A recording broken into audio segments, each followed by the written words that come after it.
છો કે અત્યારે આપણું સંસદનું સત્ર ચાલી રહ્યું છે. આપણી દેશની સંસદનું સત્ર ચાલે છે. સંસદના સત્રમાં જેમ વિધાનસભામાં હોય એમ સંસદમાં પણ હોય, સવાલ જવાબ પૂછાતા હોય છે. એક સવાલ પૂછાણો જેનો જવાબ કેન્દ્ર સરકારના ગૃહ મંત્રાલયે આપણને દેશની જનતાને આપ્યો. સવાલ શું હતો કે ભાઈ છેલ્લા 5 વર્ષમાં ગુજરાતમાં ડ્રગ્સ, જેના લઈને અત્યારે મોટી બબાલ ચાલે છે ગુજરાતમાં, હે ને, જિગ્નેશભાઈ મેવાણી ને બાકી બધા અત્યારે મચી પડ્યા છે અત્યારે કે ભાઈ દારૂ ને ડ્રગ્સ ગુજરાતમાં ઠેર ઠેર ઈચ્છા પડે ત્યાં ચોકલેટ અને પીપરમેન્ટની જેમ મળે છે ને એ બધી વાતો ચાલી રહી છે.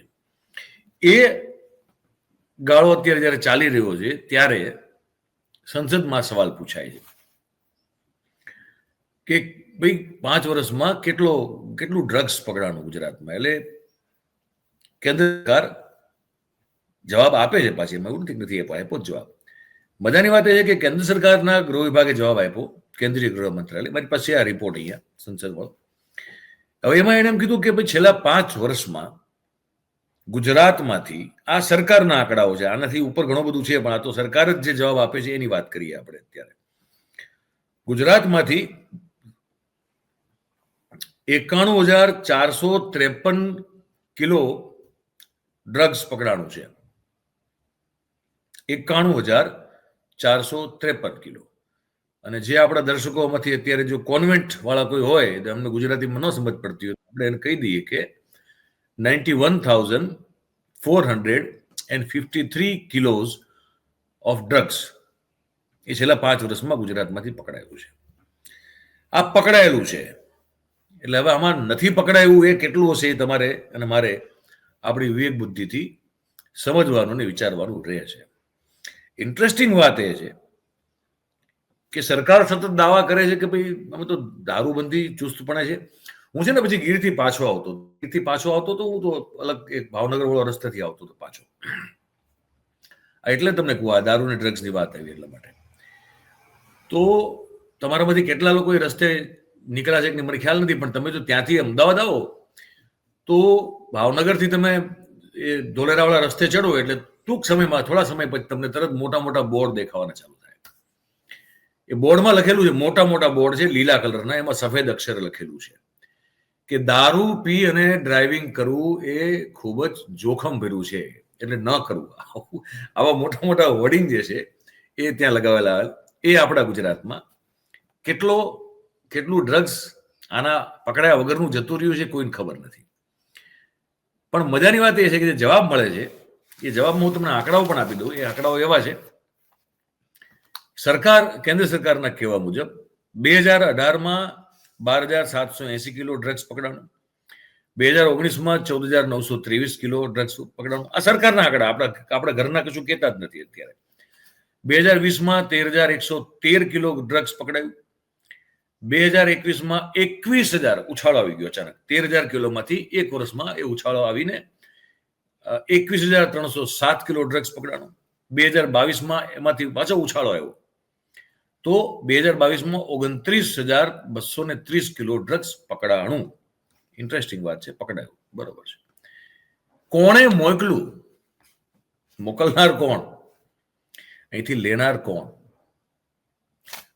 આના વિશે કોઈને કઈ ખબર જ નથી. એ રામ જાણે. એ કે આ પકડી લીધું. મેં કીધું ઓલા પડીકા જેમ પડ્યા હોય બાલાજીના, ગોપાલના, સમ્રાટ નમકીનના, એમ પડીકા પડ્યા હોય ને પકડાય ને, કાં કોઈ ટીપ મળે ને માણસો છોડીને ભાગી જાય ને, આવું બધું થઈ રહ્યું છે બધું.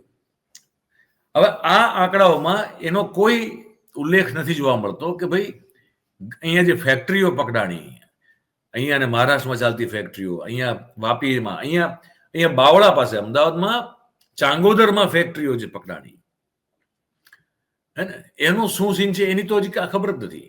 એટલે આ આંકડાઓમાં પણ ઘણી બધી ભેળસેળ છે, પણ છતાં આટલી સમજ આપણને સરકાર દ્વારા આપવામાં આવેલા આંકડાથી પડે, જે આપણી સામે છે. એટલે હવે મેં કીધું કે એમાં હિમાંશુભાઈને જોડ્યા વગર આપણી પાસે છૂટકો છે નહીં, બરોબર ને. એટલે હિમાંશુભાઈને આપણે જોડી દઈએ, એમનું સ્વાગત કરી લઈએ. હિમાંશુભાઈ, આપણે 30 મિનિટની ચર્ચા રાખવી છે અને એમાં હવે આ આંકડાઓ અને આ આંકડા ઉપરનો તમારો ટેક, નમસ્કાર ધ ગુજરાત રિપોર્ટના દર્શકોને, જે કોઈ આ કાર્યક્રમ જોઈ રહ્યું છે, જીવંત બનાવી રહ્યું છે. ડ્રગ્સના જે આંકડા જે કાંઈ રજૂ કરવામાં આવ્યા છે એ નેશનલ ક્રાઇમ રેકોર્ડ્સ બ્યુરોના આધારે જે સીઝર થયું હોય એનો ડેટા છે. હવે તમે જે વાત કરી કે આનો ફ્લો કે આ બધું કેવી રીતના, તો જ્યારે 3,000 કિલો જે મુન્દ્રામાં પકડાણું હતું ત્યારે મેં મારા ડેટલાઇન ગુજરાત ઉપર એક આખો અહેવાલ કરેલો હતો કે શું આપણે મેક્સિકો તરફ વળી રહ્યા, જેમ કે ગુજરાત મેક્સિકો તરફ વળી રહ્યું છે. અને એના બહુ ચોક્કસ કારણો એ રિપોર્ટ લખવા પાછળના હતા. કારણ કે જેમ સાઉથ અમેરિકા અને યુએસ ને જોડતી જે મેક્સિકો જે કન્ટ્રી છે, જે કેન યુએસ મેક્સ રીજન નોર્થ અમેરિકાનું કહેવાય છે, અને મેક્સિકો એનું ગેટવે બની રહ્યું હતું. અને ભરપૂર માત્રામાં રોડથી, સી રૂટથી અને પ્લેન રૂટથી ડ્રગ્સ એક જમાનામાં ત્યાં ઠાલવવામાં આવ્યું હતું. અને પછી એવા અહેવાલો આવ્યા હતા કે સીઆઈએમાં સંકળાયેલું હતું, સીઆઈએ ડ્રગ ટ્રેડમાં હતું, ને પછી એને ક્રેક સબસ્ટન્સમાં કન્વર્ટ કર્યું હતું. એટલે ક્રેકમાં એવી રીતના કન્વર્ટ કર્યું હતું કે ડ્રગ્સની સાથે લોકો વોશિંગ પાવડર, એટલે માની લો કે 10 ગ્રામ ડ્રગ્સ છે તો બીજો 10 ગ્રામ સામો વોશિંગ પાવડર મિક્સ કરીને લોકો વેચતા હતા, ને એવું બધું હતું. એટલે ઘણા બધા કેસીસ થયા હતા. અને ઈ નાર્કો ટ્રેલ આખી જે રીતના પકડાણી હતી એનું ફંડિંગ પછી થતું હતું ત્યાં આગળ આપણે જે કોમ્યુનિસ્ટ નેશન્સ જે હતા, જે કોઈ સાઉથ અમેરિકામાં, એની સામે લડવા માટે જે કેપિટલિઝમની સરકારો હતી એ આખું આ કરાવી રહી હતી. એવી આખી ઘણા બધા ઇન્વેસ્ટિગેટિવ ટ્રેલ્સ ને ઘણું એક શૂટ ધ મેસેન્જર કરીને પિક્ચર આવ્યું, એમાં થયું હતું. હવે એવી જ રીતના ભારતમાં આમ તમે જોવા જાવ તો ભારતમાં ડ્રગ્સ માટે 3 પ્રકારની, એટલે આજે મેં આર્ટિકલ કર્યો તેમાં મેં બહુ ઘણું રિસર્ચ કર્યું હતું. અને જે નાર્કોટિક્સના રહી ચૂક્યા છે અહીંયા ગુજરાતમાં જ છે, બહેલ સાહેબ, એમને હું મળ્યો તો એમની સાથે વાત થઈ હતી. અને એમણે કીધું હતું કે ડ્રગ્સના બેઝિકલી 3 પ્રકાર છે. એક બહુ રો ફોર્મમાં છે, જે તમે આમ ઘાસ ને આ બધું ઉગાડી દો, ગાંજો ચરસ જે કાંઈ છે. બીજો જે ફોર્મ છે એ આ પ્રકારનું જે પ્લાન્ટેશન હોય એને સિન્થેસાઇઝ કરી એને જે પોસ્ટા જેને કે છે, અફઘાનિસ્તાનમાં જે 90% વર્લ્ડનું આખું જે કંટ્રોલ ત્યાં છે, એ પોસ્તામાંથી એની લાળ, અને એની લાળમાંથી પછી એને મિક્સ કરીને પાવડર બનાવીને જે હેરોઇન ફોર્મમાં કેવી રીતના લઈ જાય છે, એટલે એને સિન્થેટિક ફોર્મ કહે છે. અને જે મેન્યુફેક્ચર્ડ ફોર્મ જેને તમે કહી શકો, સેમી સિન્થેટિકમાંથી મેન્યુફેક્ચર્ડ, કે આ જ પદાર્થોને લઈ બીજા અન્ય પદાર્થોને કેમિકલી થોડા એન્જિનિયરિંગ કરી, કેમિકલી એમાં ફેરફાર કરીને પછી એને ટેબ્લેટના સ્વરૂપે, અને કાલ એવા નશેડીઓ થઈ ગયા છે કે ઈ એક ચમચી આની બિયરમાં કે દારૂમાં નાખે, પછી એ જે ગોળી હોય એ ગોળી મોઢામાં નાખે, ને પછી લીએ, અને સાથે સાથે સ્કોર્પિયન સ્ટિંગ લીએ કે સ્નેક કોબ્રા સ્નેક બાઇટ કે એવું બધું લીએ, અને ટાઈગર વાઇનમાં ખાસ કરીને ચાઇનામાંથી જ આવે છે એમાં પીવે. એટલે અતિશય ભયંકર કક્ષાનો નશો.